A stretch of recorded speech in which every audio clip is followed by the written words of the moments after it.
Time for state number 8 on our map, and look at this piece of wood. I mean, look at it. Look at all this cool stuff going on in there. What do you say, Miles? Should we dive right into it? Miles thinks it's just time to make it. Let's go.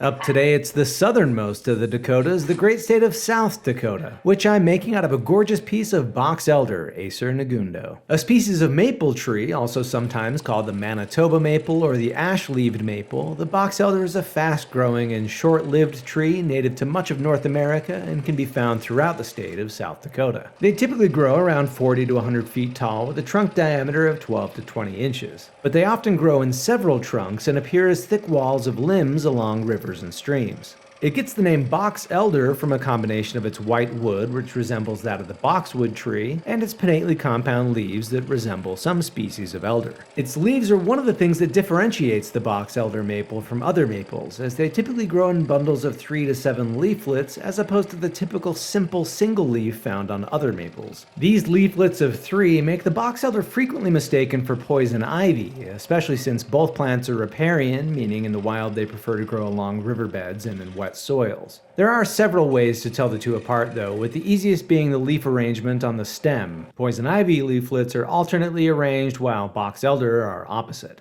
As a member of the maple family, the box elder produces winged samaras that grow in dangling clusters and drop in the fall. The developing seeds in these samaras are a primary food source for the box elder bug, although they also feed on maples and ashes as well. All the same, these black and red little fellas are widely associated with the box elder, and though they don't harm the tree and are also harmless to people and pets, their habit of congregating in these large swarming groups to sun themselves have made them unpopular, and they're widely considered as pests. Acer negundo's wide native range and plentiful population means it has a variety of traditional uses among many indigenous tribes. Medicinal uses include using a decoction of the inner bark to induce vomiting. It can also be used to treat respiratory conditions, kidney infections, and other ailments. The box elder also has some pretty important traditional food uses. See, a lot of you probably know this tree pretty well, but did you also know that you can tap it for syrup just like you can a sugar maple tree? That's right, box elder sap can be used to make syrup in similar fashion to other maples, and is a traditional practice among many tribes, not only in boiling the sap to make syrup, but also taking dry scrapings of the inner bark to save and boil in the winter until sugar crystallizes out of it. Box elder syrup is typically lighter in color and has a likewise lighter and distinct flavor from that of the sugar maple.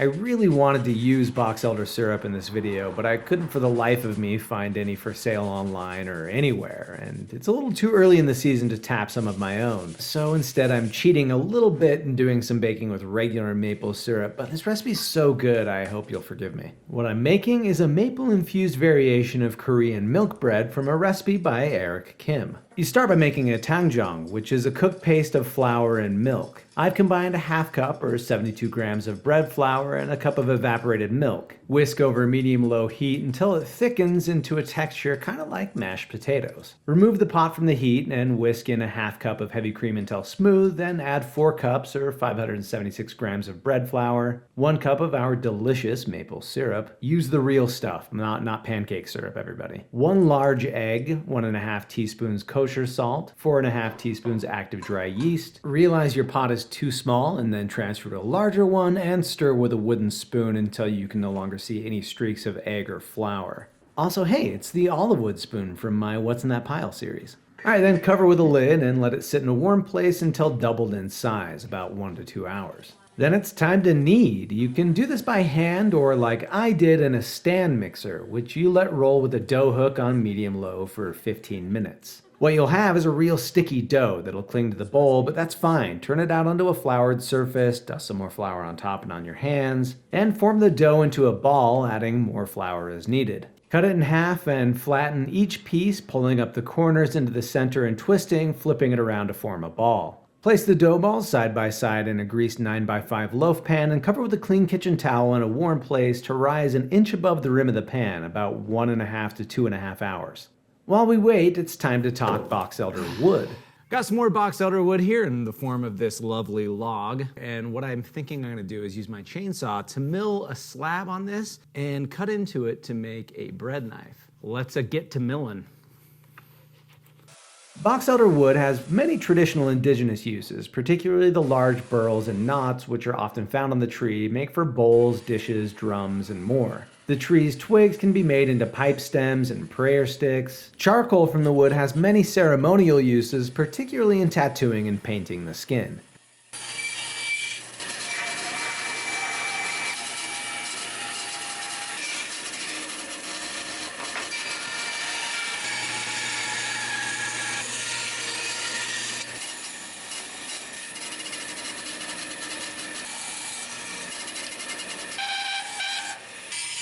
The wood is generally considered too low grade for most modern commercial uses and is primarily reserved for wood pulp and crates. Though it is favored for certain decorative uses, particularly its burls and, like we saw earlier in our South Dakota map piece, a characteristic red staining that's frequently found in the wood. These red streaks are caused by injury or illness in the tree. It doesn't harm the structure of the wood, so it's highly sought after by hobbyists and woodworkers. It can range from light pink to dark red, but the color does fade over time when exposed to light.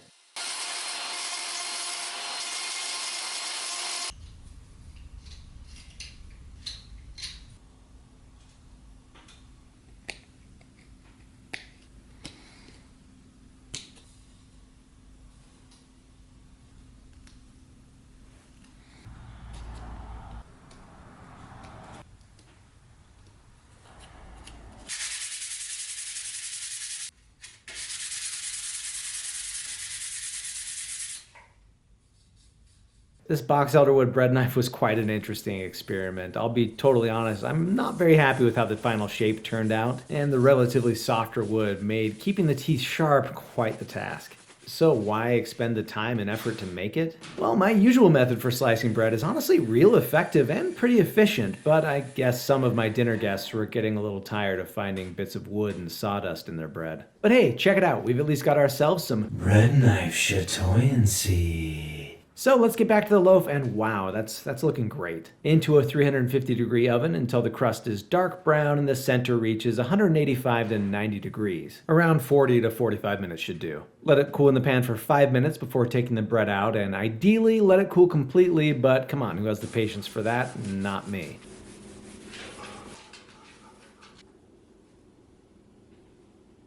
Honestly, this performed better than I expected it to. This is so good. Hi, Sal. That's not for you. Tremendous. All right, so it's the next day and I had some thoughts. So let's combine a stick of butter and a quarter cup of maple syrup and make some maple compound butter. Because while you can definitely taste the maple in the bread by itself, I really love me some maple. So let's punch it up even more.